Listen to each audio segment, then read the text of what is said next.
Hey, Dr. Mike here. So you want to live forever-ish? Well, then you got to know what's in and what's not. Stay tuned to find out. You're listening to Live Foreverish, a show dedicated to helping you live just a little longer. Here's your hosts, Dr. Mike and Dr. Crystal Gossard. All right, welcome to Live Forever-ish. So this is always one of our favorite shows, right? Yes. Living forever-ish, strong, vibrant, long lives, fully functional, Yes. both body and brain. I think I covered it all. I think so, Dr. Mike. I should probably stop. We could probably move on. So what we like to cover are things you should do to accomplish that. Yes. And then things you want to avoid, things you don't want, right? So let's get right into this. In number one for living forever-ish, and I know you like this topic because you bring this up a lot, time-restricted eating. I bring it up a lot, Dr. Mike, but I don't go out looking for information and research to support something that I kind of practice a couple of days a week. It just keeps popping up. More and more people, researchers are looking into the effects of this intermittent fasting. Everybody's doing it. It's trending. Researchers are studying it. And so this study came across my computer, and I think it's a nice study to highlight the benefits of time-restricted eating or intermittent fasting beyond weight. Okay, because it's not because a lot of people are doing this for weight loss, but there's benefit beyond that. I'm sure metabolic benefit, et cetera, cardiovascular health, all that kind of stuff. So now with so there's different ways of doing this, right? Following intermittent fasting. I think the most common way is, and I think you do this, right? This is the 16-18, right? Yeah, 16-8. So 18, yeah, that doesn't make any sense. I wish I had that many hours in a day. Ooh, 18 hours of eating? 16-8. You follow. That's the Yes. Right. Okay. And that's what I think the research they did here, right? Is that what? Yes. So they compared the 8-hour eating window from 7 a.m. to 3 p.m. versus eating throughout the day. And the results are pretty clear. Right. The results are clear. Now, I do want to clarify this one. It's time restricted eating, but they did emphasize it was the early eating. Many people, or at least for me, I start my eating in the afternoon. So my 8 hours of eating is later in the day. And in this study, their hours for eating started first thing in the morning, 7 a.m. Yeah. And so 3 p.m. was their last meal. Like, you better get it all in. Jeez, 3 p.m. last meal. Wow. But no, so do you think there's a difference then? You think earlier might be better? Are you going to shift now, or we still need a little more research? Right. I don't think I could do that personally. That's tough. So you when do you start eating on the days you do? I start eating around 1. So, yeah, like 1, 2 o'clock. And that gives you, then for the next 8 hours, right, you can eat. And let's get through this study. Yeah. Because the point we're trying to make is not just weight loss, although they did lose some weight. They did. I want to talk a little bit about the foods you're eating during this time period. Yeah, so there was a caloric deficit, about a 500 calorie caloric deficit below what they would typically need to eat. The participants were also counseled to exercise 75 to 150 minutes per week. But you really can eat whatever you want. Well, see, I want to talk about that. I want to get to that. So both groups were in a calorie deficit. Both groups were getting exercise. One group just ate whenever they want to with that calorie deficit. The other group only did 8 hours of eating earlier in the day. Correct. Yeah. So go. Let's hear so we know they lost about 5 pounds, right? Yes, and that was after 14 weeks. Those who only ate during the set 8-hour window lost an additional 5 pounds compared to those who ate throughout the day. But I think this is, to me, you're reducing your calories and you're restricting the time. So to me, I'm not surprised by those outcomes. Yeah. What about the outcome beyond weight? Because there's some other things here. Are you surprised about these, like improved diastolic blood pressure, for instance? Improved blood pressure, improved mood disturbances. See? less depression, Yeah. improved energy. Sometimes you would think I'm cutting calories, I'm restricting my meals, am I going to be hangry? Yeah, right. And it turns out they really weren't. They were actually quite happy. They weren't. They had more energy. So this is just another check for You the like intermittent these. fasting. You I like do. these intermittent fasting. I guess before we move on to in number 2, I mean, it would be hard for me to do because I already know if I'm hungry, I'm going to eat bad. So I think it would take me time to get to a place where I was eating healthy. You know what I mean? Like I think my body would have to take time to adjust. Well, you have to plan, and I can't emphasize that enough. So many people follow these eating plans, or they say I'm going to cut calories, I'm going to do this, and they don't really plan out during those the eating phase of the day. You still need to make sure you're getting the proper amounts of fiber, the proper Right. amounts of protein, Yeah. carbohydrates. You still need those nutrients. Yeah. You don't want to just get fast food and pig out on whatever. The food should still be nutrient Yeah. dense. And I agree with you. I think planning for that is important. You know, I've had some time where I've done calorie restriction, and if I planned my week, I could do it. I've seen you, Dr. Mike. I You've have done it before. I have done it several times before, and I lose weight. But if you don't plan, you fall right off that. It's so easy to eat more when you're not planning it properly. All right, let's go to in number 2 for living foreverish, and this one is resveratrol for diabetes. Now, we've talked about resveratrol for longevity in general, right? It helps to mimic some of the effects.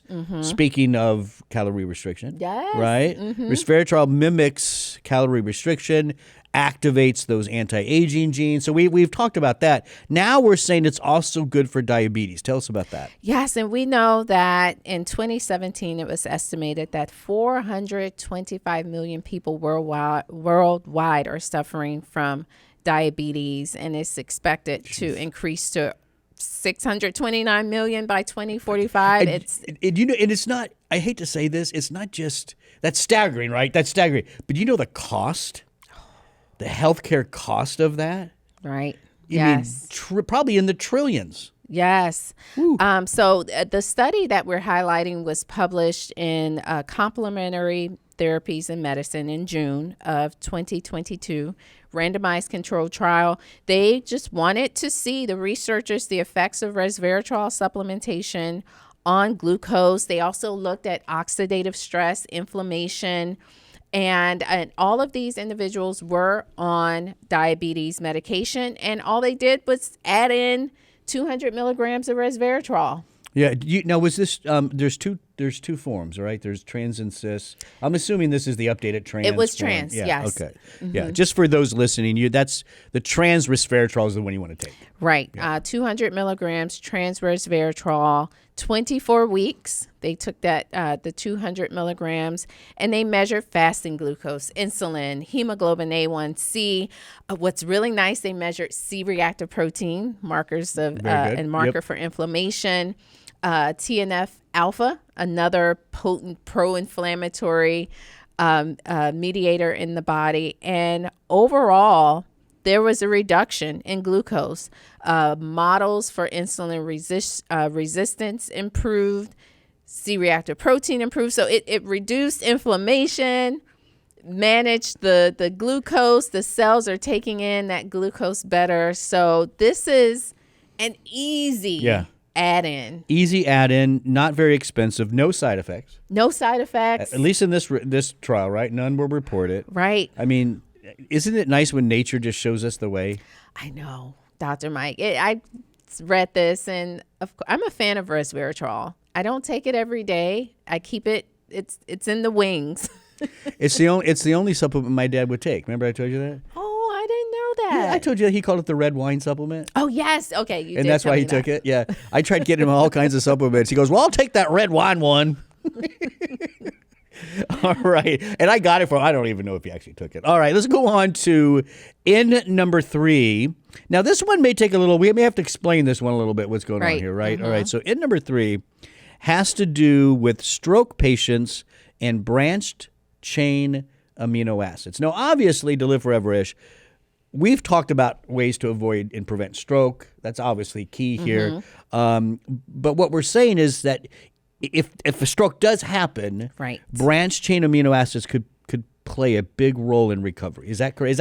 Am I getting this right? That is what we're saying. Now, where should we start with explaining branched chain amino acids first? Yeah, let's start there. Like, why are these so important? And then we can lead into the stroke and the sarcopenia and this stuff. Yeah, so these are amino acids, the building blocks of proteins, and they're the 3 branched chain amino acids are leucine, isoleucine, and valine. They are essential nutrients. They cannot be made by the body, must be consumed in your diet.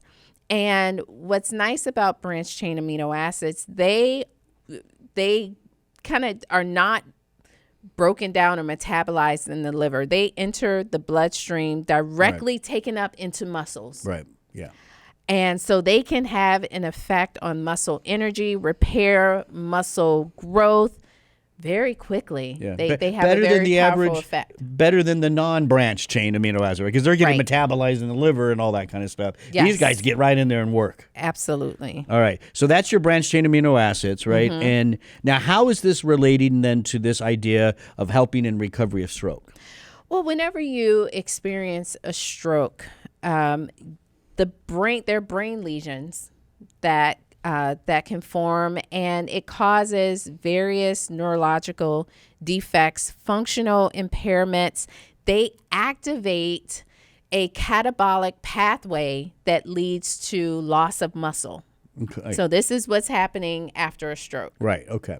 So obviously you have brain damage. The brain is not talking to the muscles. Right. Like they should. And they're actually, they're kind of talking to the muscles, but telling the muscles the wrong stuff. Yeah, because there is damage there, right? There's damage along that whole messaging pathway at the end of the day. Yes. And then you got these muscles that aren't able now to recover and get back to normal function. In fact, muscle structural changes develop within hours after stroke. There's a rapid reduction in muscle mass. As early as 3 weeks after a stroke, a significant decrease in muscle mass can be observed. Within 1 year, 3% of lean muscle mass is lost. 6 to 12 months after a stroke, up to 24% of muscle loss has been observed. That's significant. Now, that's big time. Sometimes we have to explain maybe what that looks like 24%. That you and I couldn't get up from the chair. Right. And so you think about someone who they've had a stroke. Now they're in rehab. That's the first thing. You know, you've recovered, or you're on your road to recovery. You're in rehab. You're trying to build muscle strength, but you have the brain. It's not working with the efforts that you're making. There's a disconnect. There is a disconnect. And sometimes you may say, I'm doing everything. I'm following my physical therapist. I'm even doing my exercises at home. And they start questioning that. Are you really doing your exercises at home? Exactly. Right? Yeah. So to kind of understand what's going on in the body, then now you start seeing, okay, this is why the researcher said, hey, let's take a look at branched chain amino acids and see if they can help. And that's this study here. So let's go through this study, right? Yeah. So this study was published in the Frontiers of Neurology, March 2022. And they provided 6 grams of a blend of branched chain amino acids twice per day for 4 weeks to stroke patients and also patients with stroke-related disabilities. And they found improvements in hand grip strength. I got you. Skeletal muscle mass improved after treatment. And in the control group, the people who did not have the branched chain amino acids, their muscle mass decreased. Right. Which is what we now would expect, right? I like this one here. So in the branched chain amino acid group, I'm not sure if you said this, but 46% of the individuals regained the ability to walk compared to only 37% in the placebo group. That's huge. I think that is someone who is able to get their life back. Yeah. Branched chain amino acid. Sounds like just like the resveratrol. A simple thing that Why not just give it to all stroke patients? I know. Whether they had sarcopenia to begin with or not, whatever, who could just give diabetics resveratrol, give stroke patients branched chain amino. Just do it. Yeah. All right, let's go into then our out. This is what you don't want. Right. Right. If you want to live forever, ish. Ish, right. And this is obvious, but I know you wanted to talk about it, and that's dementia. Yeah. Right. Tell us a little bit, like, where do you want to go with this? Like, what do you want the audience to know, Dr. Crystal? Well, extending intact cognitive health is an important public health strategy. Alzheimer's dementia or dementia of other causes is prevalent in our society. And it all kind of, I wouldn't say it all goes back to nutrition, but we know. Decent amount does. Yeah, right? Because even if there's the genetic propensity for Alzheimer's disease, you have this field now of epigenetics and nutrigenomics, and we know that there is a link between nutrition and how that can affect your genes. But when you think about the brain, it has a high concentration of lipids, and those lipids can become oxidized or they can be healthy and doing their job and helping those neurons to communicate. And so studies show that dietary intake of antioxidants may help mitigate some of the oxidative damage that can occur in the brain, some of the free radicals that... Well, they suggested, right, the vitamin A, C, E, the carotenoids, and those are fat soluble ones. Carotenoids, I often refer to them as the pigmented ones for your eye. Yeah. But your eye's connected right to your brain. I mean, there's the a connection. optic nerve, right? It's right there. I mean, literally, your brain is sticking into your eye. Or your eye sticking into your brain. I don't know how one way or the other. Yeah. So it makes sense that they're listing out those groups. Absolutely. So I long to just summarize this and keep it straightforward. Carotenoids, the intake of carotenoids have been shown to be beneficial among those age 65 and older. At enrollment in this study, lutein showed a 7% decrease in dementia. Yeah. And some other carotenoids showed even greater improvement. So what are we saying, Dr. Mike? That you can help your eye and your brain by taking lutein. All at the same time, or eating pumpkins and those colored yellows and reds. And what this time of the year, roasted root vegetables, good stuff. So there you go, living forever-ish, right? 3 ins and 1 out. Time restricted eating is an in. It looks like maybe earlier in the day, maybe. Yeah. You may want to switch. I don't know. You may want to check that out. Resveratrol for diabetics, but what a easy. Go do it. Take it, please, if you're dealing with sugar issues. Branched chain amino acids helping stroke patients recover. Makes total sense. And then, of course, the out is dementia. And how do you avoid that? Lots of antioxidants that can get into the brain at the end of the day. There you go. The ins and outs of Living Forever-ish. I'm Dr. Mike. Don't forget, at liveforeverish.com, tons of other episodes you can download. When you do that, please like, share, comment, and subscribe so you never miss a show. And when you go to liveforeverish.com, it's the 1-2 punch. Right. Punch number 1. Email. Email. Give us your email Join address. the family. Yes. Yeah. And then punch number 2, pick the place you like to listen to podcasts. All right there. We make it so easy. Liveforeverish.com. I'm Dr. Mike. Thanks for listening.